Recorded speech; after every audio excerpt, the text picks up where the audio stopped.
सीमावर्ती इलाके में ड्रैगन की चालबाजी लगातार जारी है। डोकलाम से बाराकोती तक चीन की पीपुल्स लिबरेशन आर्मी घुसपैठ के फिराक में ही रहती है।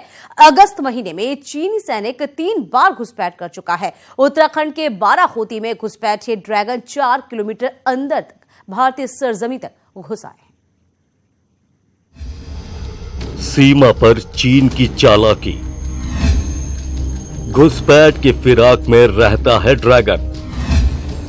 बाराकोती में भारतीय जमीन पर चीनी सैनिक। चमोली जिले का बाराकोती एक बार फिर चीनी सैनिकों की घुसपैठ की वजह से सुर्खियों में। आरोप है कि चीनी सैनिक भारतीय सरहद में दाखिल होकर 4 किलोमीटर अंदर तक घुस आए थे। सुरक्षा के लिहाज से बेहद संवेदनशील माने जाने वाले बाराकोती में चीनी सैनिक पहले भी घुसपैठ कर चुके हैं।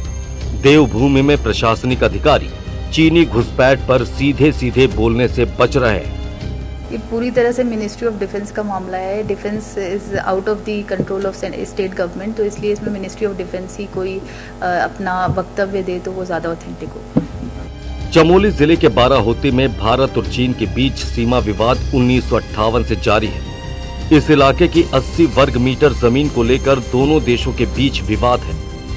दोनों देशों ने इसे विवादित भूमि घोषित कर रखा है। साल 2000 में दोनों देशों के बीच विवादित भूमि पर बिना हथियार के सुरक्षाकर्मी रखने पर करार हुआ। विवादित इलाके में दोनों देशों के सुरक्षाकर्मी बिना हथियार के सुरक्षा करते हैं। फिलहाल इस घुसपैठ पर कोई भी खुलकर नहीं बोल रहा। देखिए, वहाँ के जिलाधिकारी से और जो हमारी सीमा पर जो हमारे सैनिक तैनात हैं, उनसे समय समय पर वहाँ के संबंध में यदि भारत सरकार को और राज्य सरकार को जानकारी प्राप्त होती है तो उस जानकारी के आधार पर आगे की कोई कार्रवाई रणनीति तय होती है।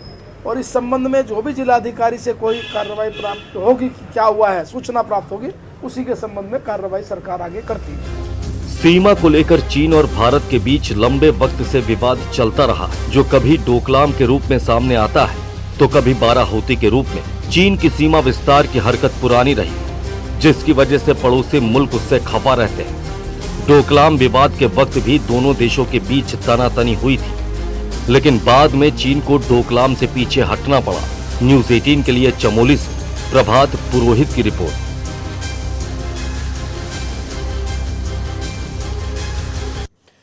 4000 किलोमीटर लंबे भारत चीन सीमा पर अक्सर ड्रैगन घुसपैठ की कोशिश करते हैं।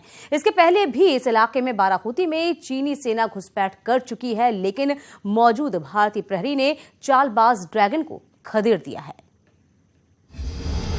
भारत चीन सीमा से न्यूज़ 18 की ग्राउंड रिपोर्ट। जमीन की भूख पाले ड्रैगन ने एक बार फिर से बाराकोती क्षेत्र में दस्तक दी है। बाराकोती में चीनी घुसपैठ की पूरी सच्चाई। सैन्य सूत्रों की माने तो अगस्त माह में न सिर्फ एक बार बल्कि 3 बार ड्रैगन ने बाराकोती क्षेत्र में घुसने का प्रयास किया। चीन की विस्तारवादी नीति दुनिया से छिपी नहीं है। तमाम पड़ोसी मुल्क ड्रैगन की इस हरकत से परेशान है। सीमावर्ती इलाके में पीपल्स लिबरेशन आर्मी भारतीय सरहद में अक्सर घुसपैठ की फिराक में रहती है। बाराकोती में घुसपैठ की ये पहली घटना नहीं है। जुलाई 2017 में चीनी सैनिक इस इलाके में घुस आए थे। साल 2013 और 2014 में भी ड्रैगन ने हवा और जमीन पर घुसपैठ की कोशिश की है। सैन्य सूत्रों की माने तो ये कोई पहली बार नहीं, इससे पहले 3 बार जुलाई में भी चीनी घुसपैठिए बाराकोती क्षेत्र में घुसे थे। भारत और चीन के बीच line of actual control 4000 kilometre लंबी है। भारत इसी को दोनों देशों के बीच आधिकारिक सीमा मानता है, लेकिन चीन इससे इनकार करता है। चीन भले ही ऊपरी स्तर पर मित्रता बढ़ाने की बात कर रहा हो, लेकिन जमीनी हकीकत क्या है, ये इस बार की घुसपैठ से फिर साबित हो गया है। प्रभात पुरोहित, न्यूज़ 18, चमोली।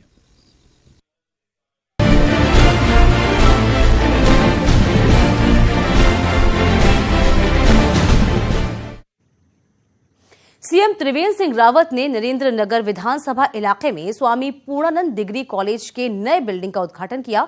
पूर्णानंद डिग्री कॉलेज में इस सत्र से बीए और बीकॉम के कोर्स की शुरुआत की है। पूर्णानंद डिग्री कॉलेज में बीते 5 वर्षों से बीएससी गृह विज्ञान, फूड टेक्नोलॉजी और इंफॉर्मेशन टेक्नोलॉजी की पढ़ाई कराई जाती है।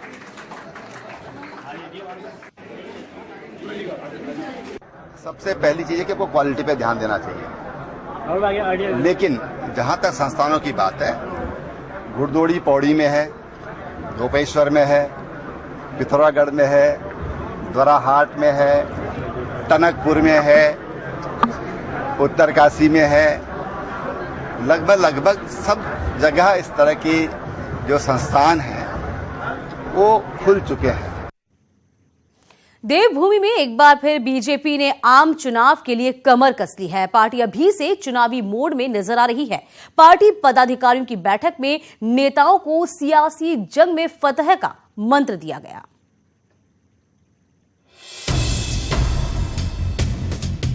अजय भारत अटल बीजेपी के नारे के साथ बीजेपी चुनावी मैदान में उतरने के लिए कमर कस चुकी है। राजधानी दून में हुई पार्टी पदाधिकारियों की बैठक में संगठन को मजबूत करने के अलावा 30 जनवरी तक 6 बड़े कार्यक्रम की रूपरेखा तय की गई। प्रदेश प्रभारी श्याम जाजू, राष्ट्रीय सह महामंत्री संगठन शिव प्रकाश क्षेत्र में जाकर कार्यकर्ताओं का जोश बढ़ाएंगे। लोगों को बताएंगे कि गांधी जी ने जो स्वराज, ग्राम स्वराज की कल्पना की थी, गांव को आगे ले जाने की कल्पना की थी, स्वायत्त ग्रामीण इकाई की कल्पना की थी, उसको हम किस तरह से कर रहे हैं। और ये यात्रा 10 दिन तक चलेगी और 10-10 किलोमीटर प्रतिदिन, मेरे अंदाज से इसमें हम 150 किलोमीटर कर लेंगे। विधानसभा को, हर विधानसभा को हम टच करेंगे। बीजेपी सितंबर से अक्टूबर तक 6 बड़े कार्यक्रम का आयोजन करेगी। 15 सितंबर से 2 अक्टूबर तक स्वच्छता सेवा कार्यक्रम होगा, जबकि 16 सितंबर को काव्यांजलि का आयोजन होगा। वहीं 17 सितंबर से 25 सितंबर तक कार्यांजलि का आयोजन किया जाएगा। 27 सितंबर को सर्जिकल स्ट्राइक दिवस के रूप में मनाया जाएगा। वहीं 2 अक्टूबर से 30 जनवरी तक गांधी जी की 150वीं जयंती के कार्यक्रम होंगे। 31 अक्टूबर को सरदार वल्लभ भाई पटेल की जयंती पर रन फॉर यूनिटी का आयोजन होगा। सब कार्यक्रम अजय भारत अटल भाजपा, ये उसी पर है। ये पूरे कार्यक्रम अटल जी को समर्पित है। लोकसभा चुनाव से पहले पार्टी और सरकार को निकाय चुनाव के रूप में सेमीफाइनल का सामना करना पड़ेगा। हालांकि बीजेपी सूबे में कांग्रेस से बेहद मजबूत स्थिति में नजर आ रही है। न्यूज़ 18 के लिए देहरादून से मुकेश कुमार के साथ किशोर रावत की रिपोर्ट। उच्च शिक्षा के उच्चतम दावों के बीच उत्तराखंड के अधिकतर इंजीनियरिंग कॉलेज खाली होते जा रहे हैं। हालात ये है कि इस साल राज्य के 28 कॉलेजों में सिर्फ 15% छात्रों ने ही एडमिशन लिया। साल 2018 में सामने आए इंजीनियरिंग काउंसिल के आंकड़ों ने चौंकाने के साथ साथ चिंता भी बढ़ा दी है। तकनीकी शिक्षा के मामले में उत्तराखंड लगातार पिछड़ता जा रहा है।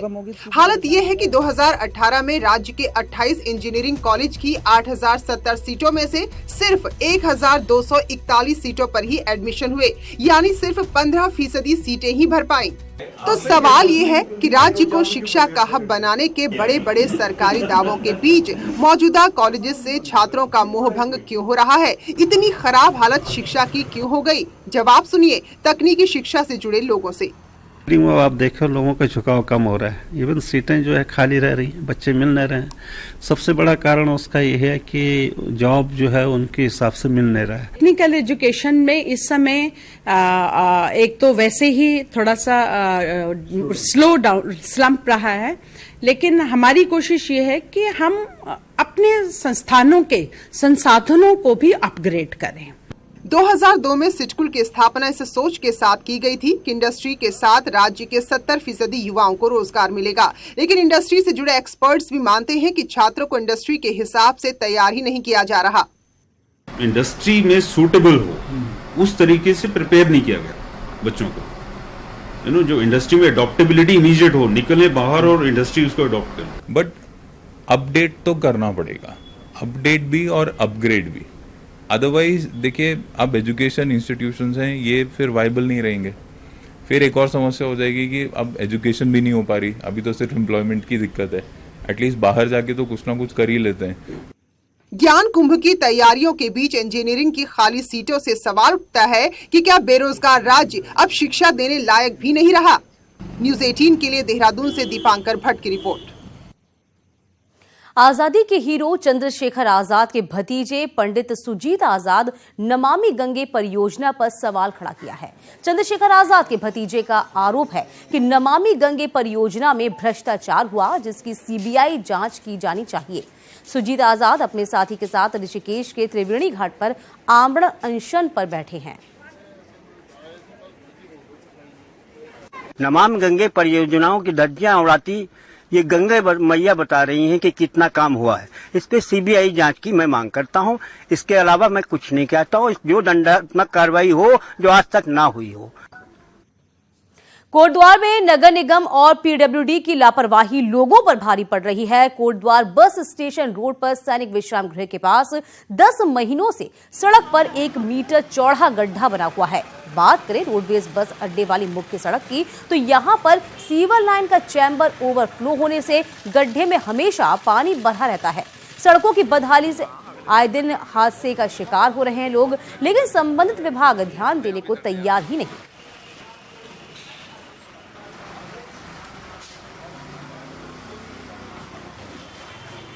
और इस सालों से समस्या बनी हुई है। यहाँ पर आए दिन स्कूटर वाले गाड़ी वाले गिरते रहते हैं। कई लेडीज चोटिल हो चुकी है इसमें, लेकिन कोई सुनवाई नहीं, कोई देखने वाला नहीं है। जल संस्थान का ऑफिस ऊपर है। खबर नैनीताल से। नैनीताल में बलिया नाले का कहर थमता नजर नहीं आ रहा। पानी के तेज बहाव की वजह से पहाड़ लगातार डैमेज हो रहे हैं। आपको बता दें, जापान से आई बलिया टीम ने बलिया नाले का निरीक्षण किया है। टीम पानी के बहाव को कम करने और लैंडस्लाइड रोकने पर काम कर रही है। कई सालों से बलिया नाले से लगातार भूस्खलन हो रहा है। पिछले 15 दिनों से तेजी से बोल्डर व मिट्टी पानी के साथ बहने से करीब 100 से ज्यादा परिवारों को खतरा बना हुआ है। इसमें कोई दो राय नहीं कि बलिया नाला जो है नैनीताल के लिए चिंता का विषय है, पूरे प्रदेश के लिए चिंता का विषय है। और जापान के 2 हमारे इंजीनियर आए हुए हैं, साथ में हमारे जय कुमार शर्मा जी हैं, चीफ इंजीनियर हैं, वो भी देहरादून से आए हुए हैं। इसका किस तरह से ट्रीटमेंट हो सकता है उसको देखने का जो है वो देख रहे हैं और क्या हो सकता है।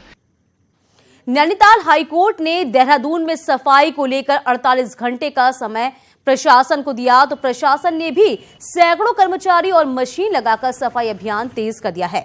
दावा किया गया कि दून को पूरी तरह से पॉलिथीन और गंदगी से मुक्त कर दिया जाएगा, लेकिन न्यूज़ 18 ने जब शहर का जायजा लिया तो हकीकत कुछ अलग ही नजर आई। हाईकोर्ट ने देहरादून की सफाई के लिए भले तारीख बढ़ा दी हो, लेकिन नहीं लगता है कि देहरादून में सफाई अभियान कहीं धरातल पे सही ढंग से हो रहा हो। हाईकोर्ट ने भले नगर निगम और देहरादून के प्रशासन को देहरादून की स्वच्छता के लिए 48 घंटे की मोहलत और दी है, और कई दावे भी किए जा रहे हैं कि 48 घंटे में देहरादून पूर्ण रूप से स्वच्छ हो जाएगा। लेकिन आप साफ तौर पर देख सकते हैं कि ये कूड़े के ढेर अभी भी कई मोहल्ले और गलियों में भी पटे पड़े हैं, जिससे कि दावे तो बड़े किए जा रहे हैं नगर निगम की तरफ से, लेकिन हकीकत कुछ और है। कैमरा पर्सन राकेश रावत के साथ मैं सत्येंद्र बर्तवाल, न्यूज़ 18 देहरादून। मसूरी में सुप्रीम कोर्ट की रोक के बाद भी बड़े पैमाने पर अवैध निर्माण धड़ल्ले से हो रहा है। वहीं एमडीडीए अवैध निर्माण को रोकने में पूरी तरह से नाकाम भी साबित हो रहा है। अवैध निर्माण से शहर की हरियाली पर भी खतरा है। शहर के भट्टा क्षेत्र, बारलोगंज, हाथीपाव, कुलड़ी और बालाहिसार, कैंपटी रोड, इंदिरा कॉलोनी सहित आसपास के क्षेत्र में लगातार अवैध भवन का निर्माण चल रहा है। आपको बता दें कि सुप्रीम कोर्ट ने शहर में अवैध भवन निर्माण पर नजर रखने के लिए बाकायदा एक मॉनिटरिंग टीम भी बनाई है। हालांकि मामले पर अधिकारी पल्ला झाड़ते नजर आ रहे हैं। तो ये एक सुप्रीम कोर्ट ने गठित की थी मॉनिटरिंग कमेटी भी। मॉनिटरिंग कमेटी के बाद भी जो है हर जगह अवैध निर्माण चल रहे हैं। नोटिफाइड और डिनोटिफाइड एरिया में भी कोई फर्क नहीं रह गया है। आप ये समझिए कि मसूरी में आप जो झड़ी पानी एरिया था, राधा भवन एरिया पीछे होता था, इंदिरा कॉलोनी भवन जहाँ हरी भरी वो रहती थी वादियाँ, वहाँ जो है अवैध निर्माण धरण के लिए जैसे पहले होता था कि जॉइंट सेक्रेटरी देहरादून से यहाँ पर आते थे, अब जो मसूरी के जो एसडीएम हैं उन्हीं को जॉइंट सेक्रेटरी का दिया है, और वो इन्फोर्समेंट के लिए उनके पास एक जेई है और एक एई है, कुछ सुपरवाइजर भी दिए हैं 2। इसके अतिरिक्त एक्सियन देहरादून को मसूरी का भी अतिरिक्त चार्ज दिया है कि उनके सहयोग करने के लिए। हम एसडीएम साहब से अनुरोध करेंगे कि वो स्वयं भी वीकली इसकी मॉनिटरिंग कर लेंगे, तो हो सकता है इसमें। टिहरी विधायक धन सिंह नेगी ने जिला अस्पताल बरौड़ी का निरीक्षण किया और डिलीवरी रूम में जच्चा बच्चा को कपड़ों की किट बांटी। टिहरी विधायक ने कहा कि मरीजों को बेहतर स्वास्थ्य सेवा मिले, इसके लिए जिला अस्पताल को पीपीपी मोड में दिए जाने का फैसला लिया गया है, जिसके लिए एमओयू साइन हो चुका है और जल्द ही जिला अस्पताल हाईटेक होगा। वहीं 6 माह से धूल फाक रही 1.5 करोड़ की डिजिटल एक्सरे मशीन के संचालन पर विधायक ने कहा कि 1 महीने के भीतर मशीन को ठीक करा लिया जाएगा। यहाँ का समय है, जो भी परिस्थितियाँ बनेंगी निश्चित रूप से हम उसको तत्काल कर रहे हैं। सारी बजट की हमने व्यवस्था कर रखी है, लेकिन जो कि एमओयू हो गया है उस परिधि में इसको आजकल परीक्षण की परिधि में बहुत जल्दी जो एक्सरे मशीन का काम प्रारंभ कर दिया जाएगा। सभी को एनआईवीएच में छात्र छात्राओं के साथ छेड़खानी मामले में नैनीताल हाईकोर्ट ने मामले की जांच अधिकारी सेंथिल पांड्यान को और 1 हफ्ते का वक्त दिया है। कोर्ट ने सुनवाई के दौरान 1 हफ्ते के भीतर जांच रिपोर्ट दाखिल करने का निर्देश भी दिया। इसके साथ ही कोर्ट ने कहा है कि 3 महीने के भीतर संस्थान के सभी खेल सुविधाओं को बढ़ाया जाए। कोर्ट में सरकारी वकील ने सरकार का पक्ष रखते हुए बताया कि संगीत टीचर को सस्पेंड कर दिया गया है और उस पर एफआईआर भी दर्ज की गई है। साथ ही एनआईवीएच में सुरक्षा कर्मियों को तैनात कर दिया गया है। सेंथिल पांड्यन जी को 1 हफ्ते का टाइम और दिया गया रिपोर्ट प्रिपेयर करने के लिए, क्योंकि बीच में वो अब्रॉड में थे, इस वजह से। और सरकारी वकील द्वारा ये बताया गया है कि सूचित नारंग म्यूजिक टीचर जो है उसको सस्पेंड कर दिया गया है और एफआईआर लॉन्च कर दी गई है। कोर्ट ने ऑर्डर किया है कि प्राइवेट डायटीशियन की व्यवस्था बच्चों के लिए करी जाए। 23 अगस्त से ज्वाइंट मजिस्ट्रेट कार्यालय के बाहर धरना दे रहे किसानों ने अपनी मांगों के नहीं माने जाने पर सड़क आंदोलन की अब चेतावनी दे दी है। किसानों का आरोप है कि प्रशासन से कई बार बातचीत के बाद भी उनकी समस्या का कोई हल नहीं निकला है। किसानों ने 19 सितंबर से सड़कों पर प्रदर्शन करने की चेतावनी दी है। 19 तारीख का जो हमारा कार्यक्रम है, 19 तारीख को सभी किसानों ने एक निर्णय लिया कि हमारी जो बात है, हम यहाँ 13 तारीख से धरना दे रहे, सरकार और प्रशासनिक अधिकारी किसानों की कोई सुनवाई नहीं कर रहे। उससे ही दुखी होकर किसानों ने निर्णय लिया कि हम जो है 19 तारीख को अनिश्चितकालीन चक्का जाम करेंगे नेशनल हाईवे 58 का। उधम सिंह नगर के फर्जी शिक्षकों की अब जल्द गिरफ्तारी हो सकती है। फर्जी दस्तावेज के आधार पर शिक्षा विभाग में नियुक्त पाने वाले 17 शिक्षकों की गिरफ्तारी के लिए अब एसआईटी ने प्रयास शुरू कर दिया है। आपको बता दें कि 16 अक्टूबर 2016 को पंतनगर थाने में एक मुकदमा दर्ज करवाया गया था। मामले की निष्पक्ष जांच के लिए एसएसपी सदानंद दाते ने एसआईटी का गठन किया। एसआईटी ने आरोपी शिक्षकों के दस्तावेजों के सत्यापन का काम पूरा करने के बाद अब फर्जी शिक्षकों की धरपकड़ के लिए मेरठ, मुरादाबाद और बिजनौर में दबिश देना भी शुरू कर दिया है। हालांकि इस पूरे मामले में एसआईटी 3 आरोपी शिक्षकों को पहले ही गिरफ्तार कर चुकी है। वहीं गिरफ्तारी से बचने के लिए कुछ शिक्षकों ने कोर्ट से इनका स्टे करवाने के लिए एसआईटी कोर्ट में अब आवेदन करने की तैयारी कर रही है।